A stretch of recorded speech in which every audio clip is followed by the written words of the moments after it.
so. No, no, no, no. Hello' good morning friends, welcome back to my YouTube channel. আকৌ এটা নতুন ভিডিঅ'ৰ সৈতে আপোনালোকক স্বাগতম জনাইছোঁ। আজি দুটাই ওলালোঁ মন্দিৰলৈ বুলি, দেওপানী মন্দিৰলৈ গৈ হাৱা এটা লৈ আহোঁ। চ' আমি সেয়া গাড়ী লৈ ওলালোঁ। এই ৰাস্তাটো পোনে পোনে গৈ থাকিলে দেওপানী মন্দিৰটো পোৱা যায়। ইয়াৰ পৰা আপোনালোকৰ 18 কিলোমিটাৰমান হ'ব, 15-18 কিলোমিটাৰমান হ'ব। ডাইৰেক্ট চিধা গৈ থাকিলে হ'ব। কোনো ইয়াত আৰু ৰাস্তাৰ ট্ৰাফিক বা কোনো প্ৰকাৰৰ তেনেকুৱা অসুবিধা নাই, চিধা গৈ থাকিলেই হ'ল। চ' আমি এনেকৈ আগবাঢ়িবলৈ ল'লোঁ। মাজতে স্পীড ব্ৰেকাৰবোৰে বৰ অসুবিধা দিয়ে, বাকী একো তেনেকুৱাতো অসুবিধা নাই। এই স্পীড ব্ৰেকাৰকেইটাই বৰ অসুবিধা দিয়ে। শুনামতে আমাৰ বোকাজানৰ পৰা গোলাঘাটলৈকে 60-70টা স্পীড ব্ৰেকাৰ আছে। এইটো আপুনি যদি বাছত যায়, বাছত যদি ট্ৰাভেল কৰে বৰ অসুবিধা, গৈয়ে নাপায় যেন লাগে। এনেকৈ এতিয়া পাৰ্চনেল গাড়ী হ'লে আপোনাৰ সুবিধাজনক হয়। তেনেকৈ আমি আগবাঢ়িব ল'লোঁ, আগবাঢ়ি গৈ থাকিলোঁ। Check the mic and make sure it sound right, boys.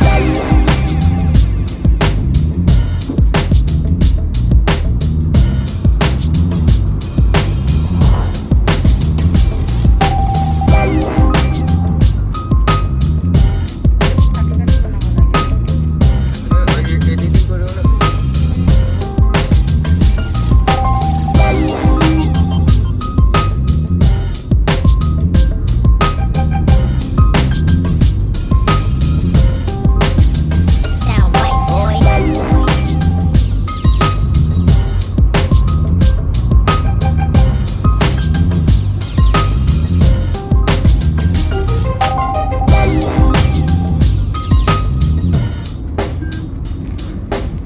Check the mic and make sure it sound right, boys.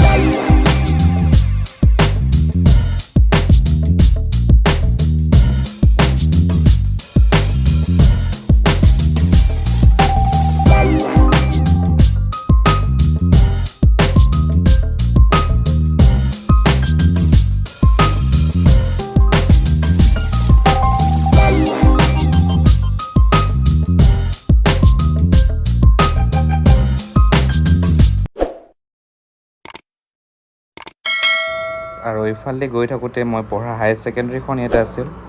এইখন হায়াৰ ছেকেণ্ডেৰী স্কুলতে মই পঢ়িছিলোঁ।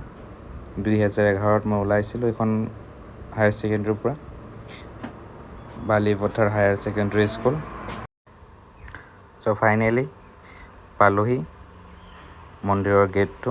এতিয়া আমি ৰাইট ছাইডে এনেকৈ সোমাই যাব লাগিব। ইয়াৰ পৰা আপোনাৰ 0.5 কিলোমিটাৰমান হ'ব গেটৰ পৰা।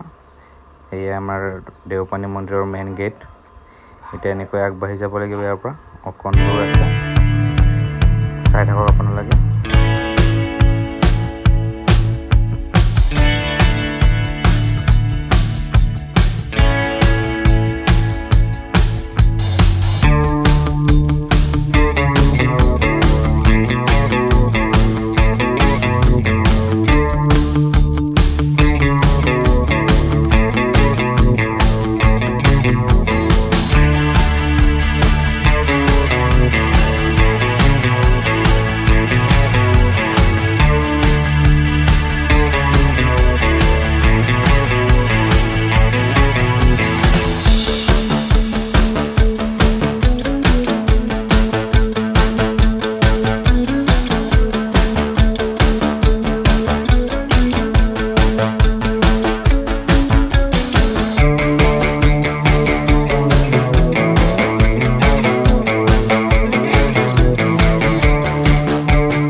চ' এই দোকানখনত ফল মূলবোৰ এখন সজাই লওঁ বুলি ভাবিলোঁ।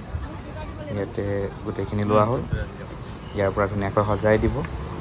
ইয়াৰ পৰা সজাই লোৱাৰ পাছত আমি মন্দিৰৰ ভিতৰলৈ যাম। তাৰপাছত আমি মেইন গেটত সেৱাটো লৈ মন্দিৰৰ ভিতৰলৈ বুলি আগবাঢ়িলোঁ। এনেকৈ এখোজ দুখোজ কৰি আগবাঢ়ি আহিলোঁ ভিতৰলৈ। প্ৰথমে ভাবিছিলোঁ মানুহ নহ'ব, কিন্তু ভিতৰলৈ আহিহে অবাক, ইমান মানুহ হৈছে। আজি দেওবাৰ আছিল, সেইবাবে চাগে মানুহ বেছি হ'ল। তথাপিও চাওঁচোন কিমান ভিৰ। চ' আমি সোমালোঁ, ধূপ আৰু চাকি গছ জ্বলাই লওঁ বুলি প্ৰথমে ভিতৰলৈ সোমালোঁ। হ'ল চাকি গছ জ্বলালোঁ আৰু ধূপ জ্বলোৱাৰ পাছত ওলাই আহিলোঁ বাহিৰলৈ। দেখিছে ইমান দীঘলীয়া লাইন, কিমান দূৰলৈকে আছে লাইনটো চাবচোন। এতিয়া ইয়াত আমি 1.5 ঘণ্টামান ৰ'ব লাগিব যেন পাইছোঁ। এনেকৈ লাইনটো সেই তাৰ পৰা লোৱা হৈছে, বলক দেখুৱাই আছোঁ। আগবাঢ়ি আহক, আগলৈ এনেকৈ ঘূৰি ঘূৰি গৈ, বাপৰে এটা লাইন নহয় তাকো 2টা লাইন বহিছে। দুটা লাইন থিয় কৰাইছে। আগবাঢ়ি পালোহি, লাইনটো শেষৰলৈকে পালোহি যেন লাগিছে। চাওঁ, বাপৰে বাপ, কৃষ্ণ প্ৰভু।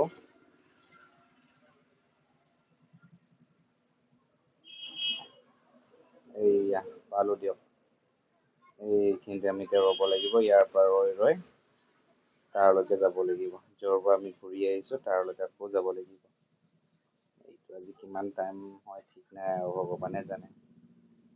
বাৰু চাওঁচোন দিয়ক। মন্দিৰৰ কামো চলি আছে ইয়াত। মন্দিৰৰ কামো আৰু এটা বছৰত কমপ্লিট হ'বগৈ চাগে। বৰ ধুনীয়াকৈ কৰিছে, ভাল লাগিব। আৰু এয়া মানুহখিনি এনেকৈ ৰৈ আছে, গোটেইখিনিয়ে লাইন পাতিছে। বহুত দীঘলীয়া লাইন। গৰমো পৰিছে, গৰমটোৰ বাবে অকণ কষ্ট হৈছে সকলোৰে। চাওঁচোন আৰু কেতিয়া তালৈকে গৈ পাওঁ, মাৰ আশীৰ্বাদ ল'ব পাৰোঁ, তাৰ বাবে সকলোৱে কষ্ট কৰিছে। দেওপানী মন্দিৰত দেখুৱাবলগীয়াটো আৰু বহুতখিনি আছিল, কিন্তু মই নোৱাৰিম চাগে আজি, কাৰণ মোৰ হাতত ইমান সময়ো নাই। আগলৈ চেষ্টা কৰিম ভালকৈ ভিডিঅ' এটা বনাবলৈ, দেওপানী মা মন্দিৰৰ ওপৰত ভাল ভিডিঅ' এটা বনাম। আপোনালোকে মোক ছাপোৰ্ট কৰিব, চেনেলটো ছাবস্ক্ৰাইব কৰি দিব, লগতে ভিডিঅ'টো লাইক কৰি দিব, তেতিয়া মই ভিডিঅ' বনাবলৈ সাহস পাম। চ' আজি ইমানখিনিতে সামৰিছোঁ, আগলৈ লগ পাম এটা নতুন ভিডিঅ'ৰ সৈতে। চেনেলটো ছাবস্ক্ৰাইব কৰিব নাপাহৰিব, লগতে লাইকো কৰি দিব। Bye bye, thank you for ৱাচিং দিছ ভিডিঅ'।